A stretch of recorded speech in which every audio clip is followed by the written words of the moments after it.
collector and was rich. He was trying to see who Jesus was, but on the account of the crowd, he could not because he was short in stature. So he ran ahead and climbed a sycamore tree to see him, because he was going to pass that way.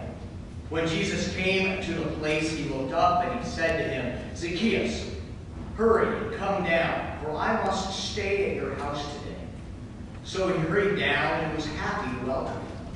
All who saw it began to grumble and say, "He is gone to be the guest of one who is a sinner."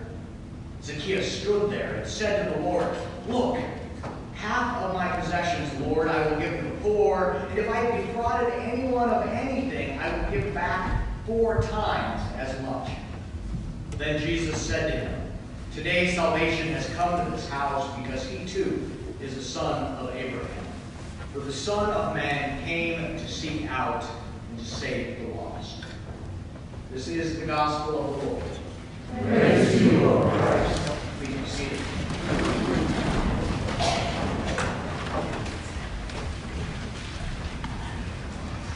One of my favorite quotes from one of my favorite movies. "I am the key master. Are you the gatekeeper?" One of my favorite movies. Ghostbusters. Who are you going to call? Ghostbusters. Oh wait, no, that was your girl, Halloween. "I am the key master. Are you the gatekeeper?" Now today is All Saints Sunday. So why in the world would I bring up Ghostbusters? Especially this quote, "I am the key master. Are you the gatekeeper?" It's because of this table and all who are welcome at this table. Because every Sunday I use the phrase, "all are welcome here." Because if I get asked the question, "Are you the gatekeeper?" I can answer with full honesty, no. Because that job has already been taken. Thank you, and praise Jesus. Zacchaeus, a tax collector, a chief tax collector, one of the uppity-ups, one that would be known for taking advantage of the system and collecting taxes and a little bit more. He would be known for being a thief and a cheat because, that's how the tax collectors made a living, and they had to eat too, tongue in cheek. We know in the gospel lesson that Zacchaeus has heard about Jesus. We assume that because he's heard about Jesus, he wants to see and he hears that Jesus is coming into town. Now, we know that he's short because of that Sunday school song. Zacchaeus was a wee little man was he. We know that he was short and he wants to climb up onto the sycamore tree and to get higher so that he can see who Jesus is. And so he does. And he climbs up, and not only does Zacchaeus see Jesus, but more importantly, he is seen by Jesus. And Jesus comes up, and before Zacchaeus can say a word, Jesus says, "Come on down from there. We are going to your house to break bread together." And Zacchaeus responds. He comes down, and people are looking at him. They know who Zacchaeus is, and they are saying, Jesus is going to Zacchaeus' house, and they're going to eat together. And doesn't Jesus know who this guy is? Jesus always is getting in trouble eating with the wrong kind of people. And Zacchaeus responds. He says, "Oh, if I have cheated anybody, I will pay it back, and I will give half of my things to the poor." And when we first read it, we go, "Oh, Zacchaeus he's outpouring. He's responding in wonderful and over-the-top ways." Actually, Zacchaeus is just doing what the law requires of someone. If they've cheated, if they've stolen, they need to make amends by doing what Zacchaeus says he will do. But Jesus says, we are going to stay at your house before Zacchaeus could say a word. Now today is All Saints Sunday. And we as people of God, as people who have been set apart as holy, as not because of what we've done, but because of who God is, we have been invited to this table to eat with Jesus. Before we could do anything, Jesus invites us to this table. So if someone asks me, Pastor John, are you the gatekeeper? No, I am not the gatekeeper. Jesus Christ is the gatekeeper, and he invites all of us, all saints, to eat at this table. And if you're trying to sidestep that word, saint, that includes you as well. Now this week, the Catholic Church was in the news again. This time because presidential candidate Joe Biden was denied communion. It made news. Gatekeepers and those who were looking for God's grace. Now I want to be clear. If it was Romney, if it was Warren, if it was Trump, my sermon would stay the same. It's not about that Biden refused communion. It was because he made the news.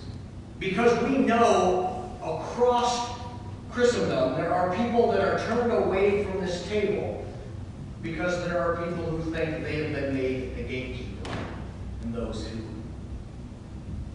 which should be kicked aside, like Zacchaeus, like sinners in our midst, which would be, if we're honest, every single one of us. There are folks that are nameless that have been turned away from the table. There are folks that I don't know, and there are folks that we do know. Jonathan Rudman, who is an ELCA musician and thankfully now an ELCA seminarian, because he's been called to the ministry for so long, and he's finally come around to hear it.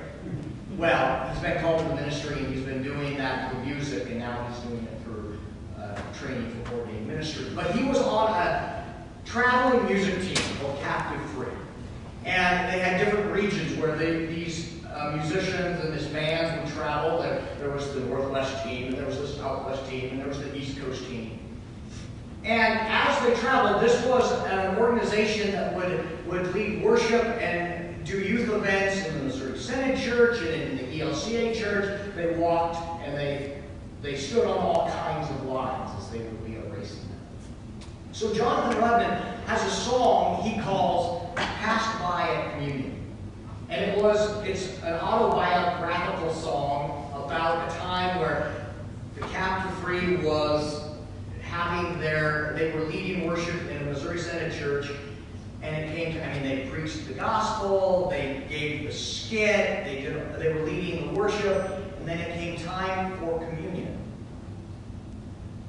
And when it came time for them to receive communion, they passed by. And Jonathan uses this line, I knew that we were different. I just didn't know that it would hurt so much. Are you the gatekeeper? No. Again, I say no.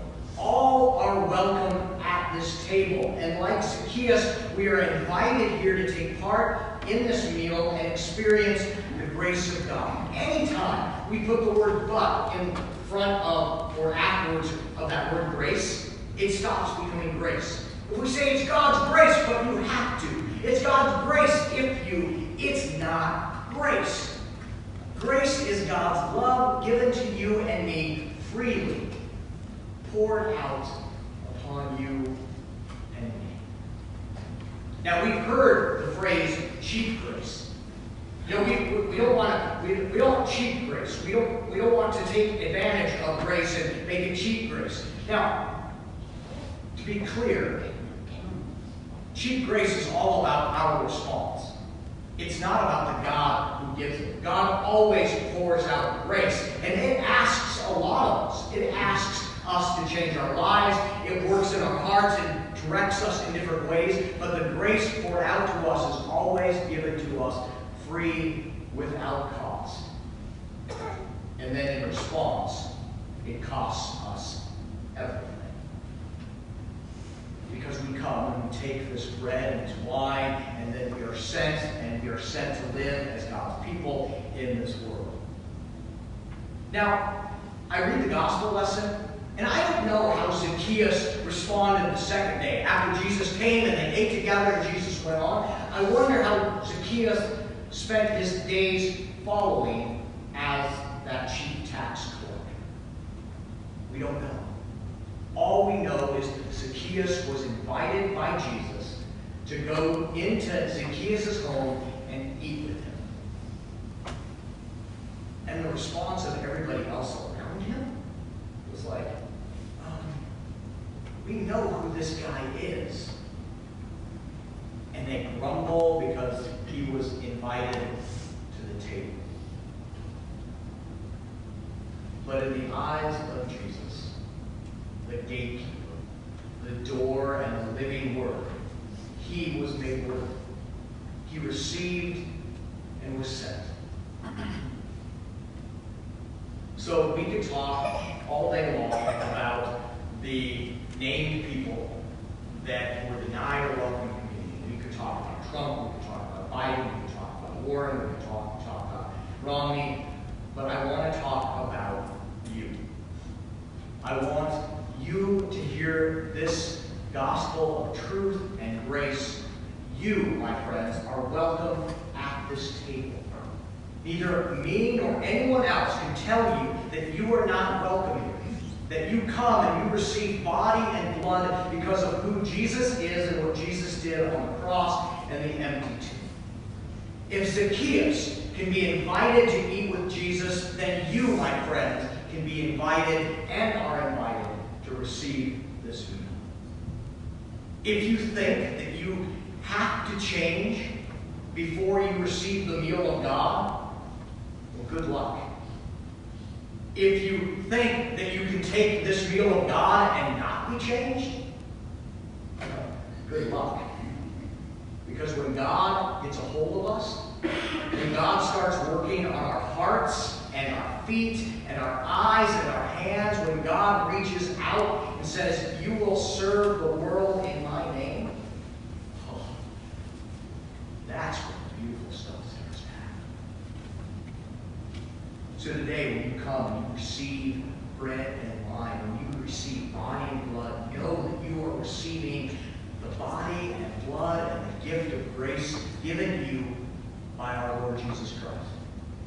That you are welcome here. That you are named saint. That you are named forgiven. That you have been set apart for the work of God in this world.